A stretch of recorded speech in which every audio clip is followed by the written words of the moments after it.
Evet, şöyle şey yapalım.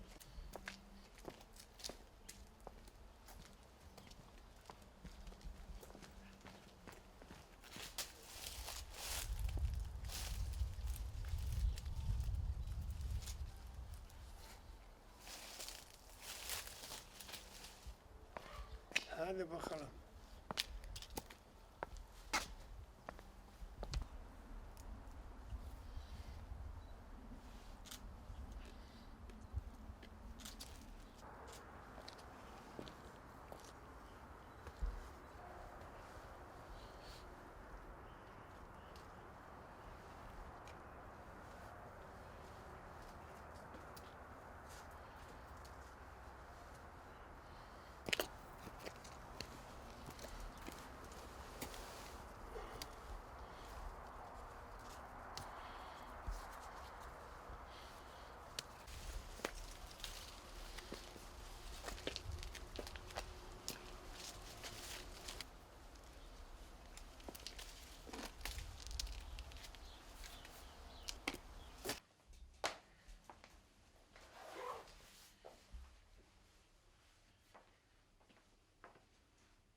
Şimdi nafaka mevcut hukuka göre e, boşanma anında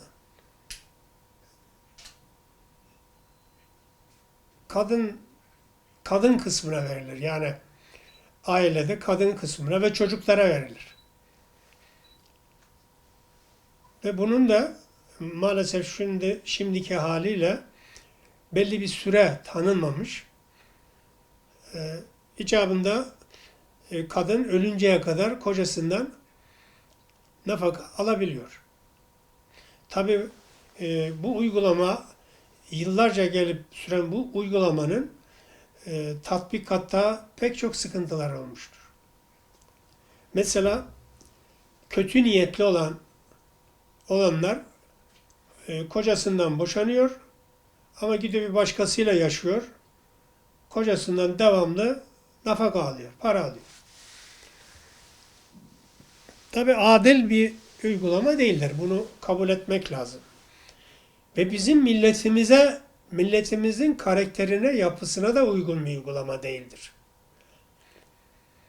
Yani İslam hukuku buna cevaz vermiyor.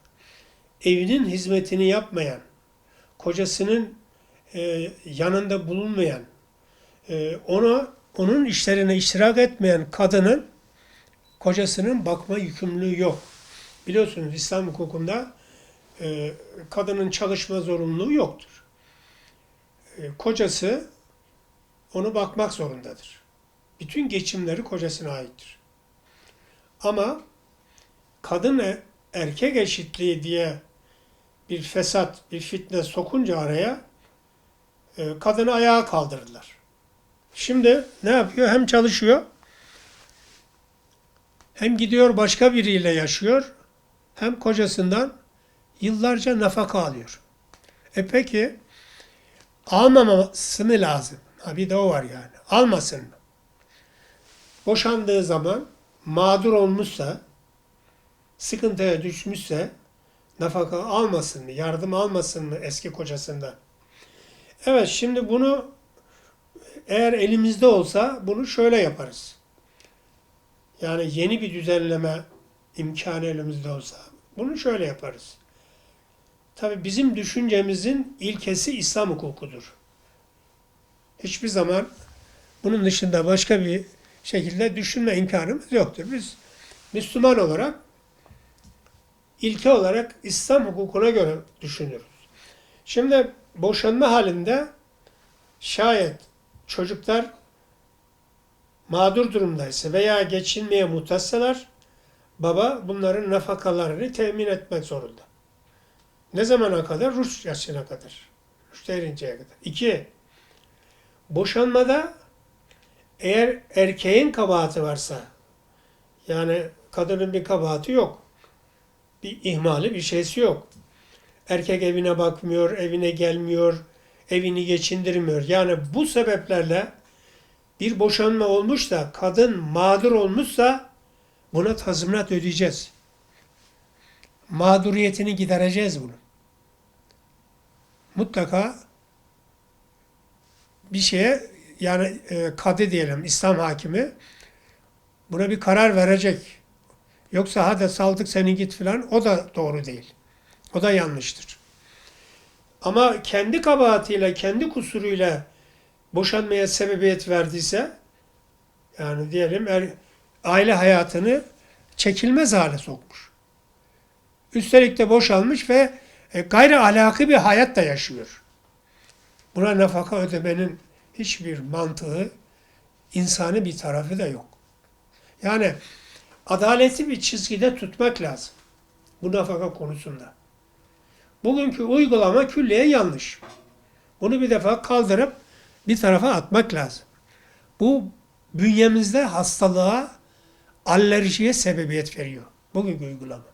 Bunu yetkililer bunu duysunlar ya. Yani zor bir iş değil ki. Kaldı ki bizim Osmanlı sistemimizde inançlara göre kişisel haklar herkesin kendi inancına göredir.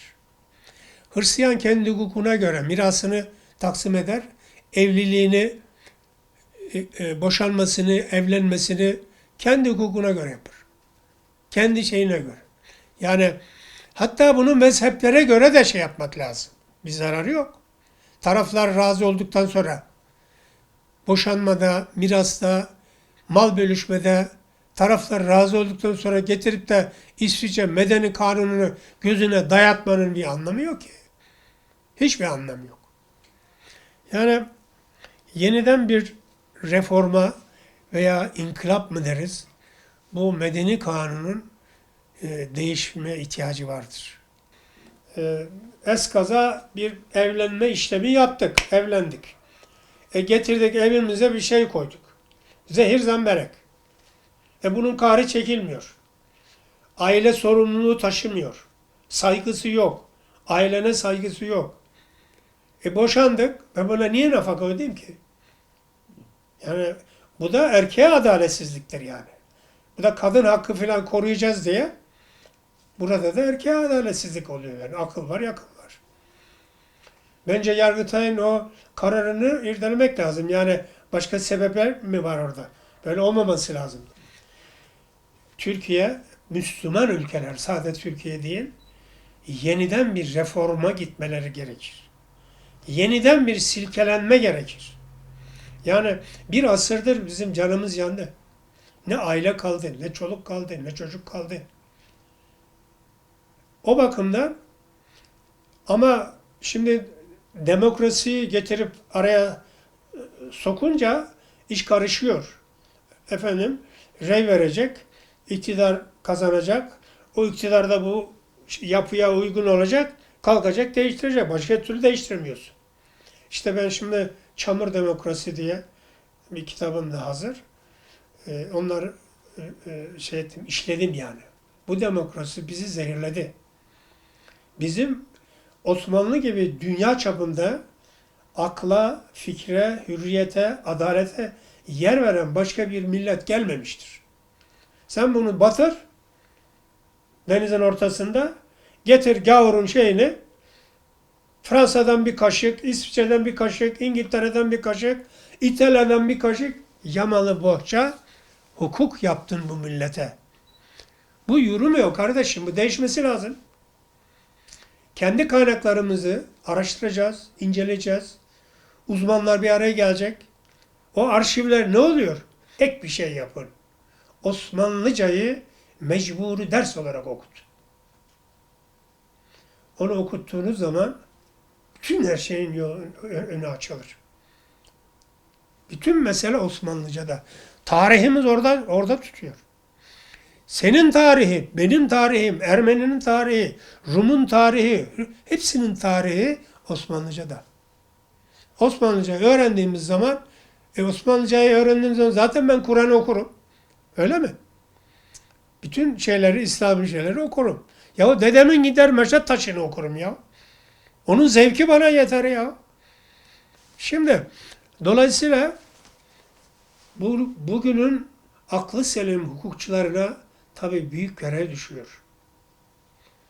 Bu kanunlar değişmeli. Bunlar bizim değildir. Bunları geldikleri yere iade etmek lazım.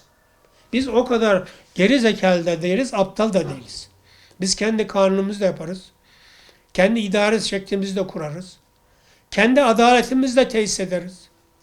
Var mı Osmanlı'ya tarihte efendim şu zamanda zulüm yaptın, şu zamanda başka düşüncedeki insanları dışladın diyen var mı? Yok. Ne arıyorsunuz peki? Siz başka insanlardan hak, hürriyet, ne arıyorsunuz ya? Kendinize dönün, kendinize. Efendim, evet. Bu sorunuzun cevabı, ben zaten bunun üzerine çalışıyorum. Araştırmalar yapıyorum. Sadece medeni kanun değil. Şimdi mesela bana kalsa anayasayı kaldırır atarım. Bu anayasa kavga maddesidir. Milleti kavga ettiriyor. Hiçbir şeyi çözdüğünü gördünüz mü? Milleti kavga ediyor. Peki ne olacak? Osmanlı sistemine döneceğiz. Osmanlı 700 sene anayasasız yönetti o kadar. 3 kıtayı. Sen kıtanın yarımını yönetemiyorsun. Bugün İngiltere de Osmanlı sistemini uyguluyor. Onlarda da anayasa yok. Biz kendimize döneceğiz, kendimize. Kendi şartlarımıza, kendi özümüze döneceğiz. Döndüğümüz zaman dünyada bizim önümüze çıkacak hiçbir güç olamaz. İktidarın maalesef çok arzu ediyoruz ama yani diyelim ki bir medeni kanunu kaldırıp atacak, yerine yerli bir kanun yapacak gücü yok. Yapamıyor bunu. Ve özellikle de bizi en çok üzen Kemalizme olan efendim ister samimi olsun, ister gayri samimi olsun, Kemalizme olan rağbeti Cumhuriyet Halk Partisi bile yapmamıştır. Bu dönemde onu da geçtik yani. Bu yıkım demektir kardeşim, yıkım. Öyle bir kitle var ki bu topraklarda, bu coğrafyada havada uçsan onlara yaranamaz. Biz kendi işimizi yapacağız ancak. Hak gücümüz yetmiyor. Yetecek bir gün. Bir gün yetecek. Olacak bir gün. Mutlaka olacak yani. Bunun lamı, cımı yok.